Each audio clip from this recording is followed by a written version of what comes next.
പയ്യന്നൂർ അഷ്ടമച്ചാൽ ഭഗവതി ക്ഷേത്രത്തിലെ പൂരമഹോത്സവത്തിൻ്റെ സമാപന ദിവസം അയ്യക്കപ്പോതിയുടെ എഴുന്നള്ളത്താണ്. ഈ അയ്യക്കപ്പോതിയും അയ്യക്കപ്പോതിയുടെ വരവും ഞങ്ങൾ പയ്യന്നൂരുകാർക്ക് എന്നും ഗൃഹാതുരത ഉണർത്തുന്ന ഒരു അനുഭവമാണ്. ആറാട്ട് മഹോത്സവത്തിൻ്റെ അവസാന ദിവസം സന്ധ്യയ്ക്ക് ശാലിയ സമൂഹത്തിൽപ്പെട്ട ഒരു ബാല്യക്കാരൻ ഒരു സ്ത്രീവേഷം കെട്ടുകയാണ്. അതിസുന്ദരിയായിട്ടുള്ള ഒരു സ്ത്രീയുടെ വേഷം, തട്ടമുൾപ്പെടെയുള്ള വസ്ത്രം ധരിച്ച് നന്നായി അണിഞ്ഞൊരുങ്ങുന്ന സ്ത്രീ. ആ സ്ത്രീ ഓട്ടുകിണ്ണത്തിൽ നിലവിളക്ക് വെച്ച് ആ നിലവിളക്കിൻ്റെ പ്രഭയിൽ മാത്രം പയ്യന്നൂരിലെ നാട്ടിടവഴികളിലൂടെ നടന്നു വരും.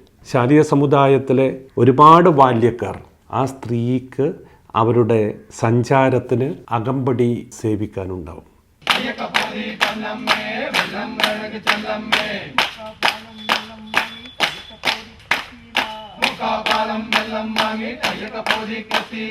ഇത് ഞങ്ങൾ പയ്യന്നൂരുകാരുടെ ഗൃഹാതുരമായ ഒരു മിത്താണ്.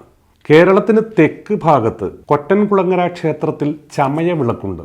ഇതുപോലെ ആണുങ്ങൾ ഉദ്ദിഷ്ടകാര്യ ലബ്ധിക്ക് വേണ്ടി സ്ത്രീവേഷം കെട്ടുന്ന ഒരു ആചാരമാണ്. അതുമായിട്ടൊന്നും ഈ അയ്യക്കപ്പോതി സങ്കല്പത്തിന് ഒരു ബന്ധവുമില്ല. പണ്ടു 18 രാജാക്കളുള്ള നാൾ അന്നു ചെറിയ പെണ്ണിവൾ നങ്ങേലി എന്ന പാട്ട് പാടിക്കൊണ്ടാണ് ഈ അയ്യക്കപ്പോതിയും സംഘവും നമ്മുടെ ഇടവഴികളിലൂടെ നടന്നു വരിക.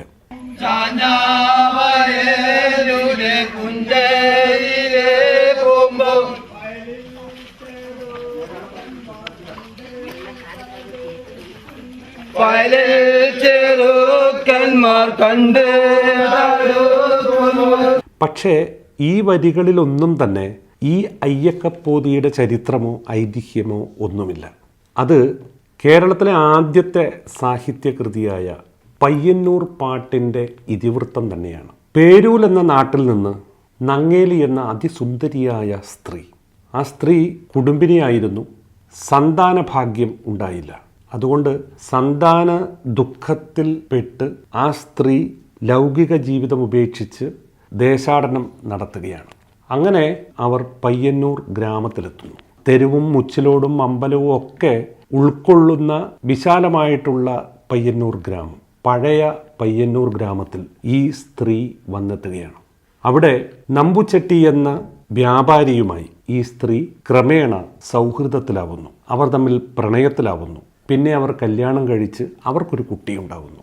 നമ്പൂശാരി എന്ന ഒരാൺകുട്ടി നമ്പുചെട്ടി എന്ന വ്യാപാരിക്കും ഈ നങ്ങേലി എന്ന സ്ത്രീക്കും ഒരു ഭാഗ്യമായി കടന്നു വരുന്നു. നങ്ങേലി എന്ന ആ സ്ത്രീക്ക് സന്താന ഭാഗ്യം കൈവന്നതോടെ വലിയ സന്തോഷമായി. ആ ആൺകുട്ടിയുടെ പേരിടൽ കർമ്മവും മറ്റുമായി വലിയൊരു ചടങ്ങ് നടത്താൻ അവർ തീരുമാനിക്കുന്നു. അങ്ങനെ സുബ്രഹ്മണ്യസ്വാമി ക്ഷേത്ര മൈതാനിയിൽ വലിയ ഒരു പന്തലുയരുന്നു. ആ കുട്ടിയുടെ ജന്മവുമായി ബന്ധപ്പെട്ട ആഘോഷ ചടങ്ങുകൾ നടക്കുകയാണ്. അവിടേക്ക് മറുനാട്ടിൽ നിന്നും 2 ചെറുപ്പക്കാർ വരികയാണ്. 2 കച്ചവടക്കാർ ഇതുപോലെ തന്നെ യാത്ര ചെയ്ത് എത്തുകയാണ്. പെട്ടെന്ന് അവരിങ്ങനെ ഒരു വലിയ ഉത്സവം കാണുന്നു. അത് ശ്രദ്ധിക്കുന്നു. സ്വാഭാവികമായിട്ടും നാട്ടുകാർക്ക് തോന്നുന്നത് ഇവരാരാണ്, പരദേശികളെപ്പോലെ പെരുമാറുന്ന ഇവരെക്കുറിച്ച് നാട്ടുകാർക്ക് സംശയം തോന്നുന്നു. സംസാരിച്ചു വന്നപ്പോൾ വലിയ അടിപിടിയും ബഹളവുമായി ഈ 2 പേരും അവിടെ അന്ന് നടന്ന അക്രമത്തിൽ കൊല്ലപ്പെടുകയാണ്. ഇതിന് ശേഷമാണ് നങ്ങേലി അറിയുന്നത് ആ 2 പേരും നങ്ങേലിയെ അന്വേഷിച്ചു വന്ന അവളുടെ സഹോദരന്മാരായിരുന്നു, അവരുടെ ആങ്ങളമാരായിരുന്നു എന്നുള്ളത്. ഏറെ സന്തോഷത്തിലായിരുന്ന നങ്ങേലി വീണ്ടും കടുത്ത ദുഃഖത്തിലേക്ക് ചെന്ന് വീഴുകയാണ്. സന്താന ഭാഗ്യം ഒക്കെ ലഭിച്ചുവെങ്കിലും അവൾക്ക് തോന്നുന്നത് വീണ്ടും ഈ ബന്ധങ്ങളിലൊന്നും വലിയ കാര്യമില്ല, അർത്ഥമില്ല എന്നാണ്. അങ്ങനെ വീണ്ടും ലൗകിക ജീവിതം ഉപേക്ഷിച്ച് അവർ ഭിക്ഷാടനത്തിന് പുറപ്പെടുകയാണ് ചെയ്തത്. എല്ലാ ബന്ധങ്ങളിൽ നിന്നും മുക്തിയായിക്കൊണ്ട് മോക്ഷം തേടിക്കൊണ്ടുള്ള ഒരു തരം യാത്ര. ആ യാത്രയാണ് ഈ അയ്യക്കപ്പോതിയുടെ എഴുന്നള്ളത്ത് എന്ന് പറയുന്നത്. പയ്യന്നൂരിലെ നാട്ടിടവഴികളിലൂടെ 10 വീട്ടിൽ പൊതുവാൾമാരുടെ വീടുകളിലേക്ക് ഭിക്ഷാടനവുമായി നങ്ങേലി വരികയാണ്. ശേഷം പയ്യന്നൂർ അമ്പലത്തിൻ്റെ നടയിലും ചെന്ന് ഭിക്ഷയാചിച്ച ശേഷം ആ യാത്ര നങ്ങേലി തുടരുന്നു എന്നതാണ് അയ്യക്കപ്പോതിയുടെ സങ്കല്പം. അന്യന്മാർ കണ്ട് തടുക്കുന്നേ. നിന്റെ റൂമാന്റെ റൂപീന് പോന്നെങ്കിൽ ചുരിക പാടാമിട വെച്ചേച്ചും പോകണം. അയ്യക്കപ്പൊതി വന്നമ്മേ വെള്ളം വേണമെങ്കിൽ ചെല്ലമ്മേ. മിക്കവാറും വെള്ളം വാങ്ങിയിട്ട് അയ്യക്കപ്പൊതി കെട്ടിയില്ല. മിക്കവാറും വെള്ളം വാങ്ങിയിട്ട് അയ്യക്കപ്പൊതി കെട്ടിയില്ല. അയ്യക്കപ്പൊതി വന്നമ്മേ വെള്ളം വേണമെങ്കിൽ ചെല്ലമ്മേ. അയ്യക്കപ്പൊതി വന്നമ്മേ വെള്ളം വേണമെങ്കിൽ ചെല്ലമ്മേ. മിക്കവാറും വെള്ളം വാങ്ങിയിട്ട് അയ്യക്കപ്പൊതി കെട്ടിയില്ല. മിക്കവാറും വെള്ളം വാങ്ങിയിട്ട് അയ്യക്കപ്പൊതി കെട്ടിയില്ല. അയ്യക്കപ്പൊതി വന്നമ്മേ വെള്ളം വേണമെങ്കിൽ ചെല്ലമ്മേ. അയ്യക്കപ്പൊതി വന്നമ്മേ വെള്ളം വേണമെങ്കിൽ ചെല്ലമ്മേ. മിക്കവാറും വെള്ളം വാങ്ങിയിട്ട് അയ്യക്കപ്പൊതി കെട്ടിയില്ല. മിക്കവാറും വെള്ളം വാങ്ങിയിട്ട് അയ്യക്കപ്പൊതി കെട്ടിയില്ല.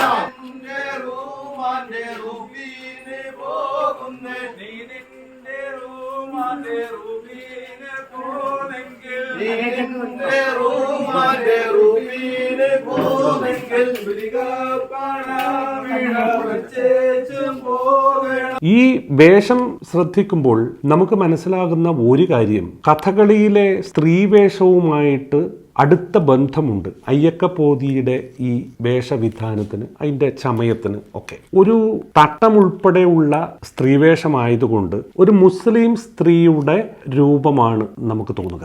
അങ്ങനെ തോന്നുന്നത് കൊണ്ട് ഇതൊരു മുസ്ലിം തെയ്യമായിട്ടൊക്കെ ചില നിരീക്ഷണങ്ങൾ നമ്മുടെ പല ഫോക്ലോർ ഗവേഷകരും നടത്തിയിട്ടുണ്ട്. ഈ പഴയ കാലത്തെ ആചാരാനുഷ്ഠാനങ്ങൾക്കെല്ലാം തന്നെ ഉള്ള ഒരു പ്രത്യേകത, ഇതെല്ലാം ഒരു പരിധിവരെ പ്രതീകാത്മകമാണ്. സിംബോളിക് ആയതുകൊണ്ട് തന്നെ പലതും നമ്മൾ ഊഹിച്ചെടുക്കേണ്ടതാണ്, അല്ലെങ്കിൽ പലതരത്തിൽ നമുക്ക് വ്യാഖ്യാനിക്കാവുന്നതാണ്. എന്തായാലും പയ്യന്നൂരും പയ്യന്നൂരിലെ ഈ ക്ഷേത്രവുമായി ബന്ധപ്പെട്ട ആളുകളും ഒക്കെ നങ്ങേലി എന്ന ആ സ്ത്രീയുടെ ഭിക്ഷാടന കഥയാണ് ഈ അയ്യക്കപ്പോതിയുമായി ബന്ധപ്പെട്ട് ഇന്നും മനസ്സിൽ ഉറപ്പിച്ചു വച്ചിട്ടുള്ളത്. ഇവിടെ നങ്ങേലി എന്ന് പറയുന്നത് പയ്യന്നൂർ പാട്ടിലെ നീലകേശിയാണ്. അയ്യക്കപ്പോതി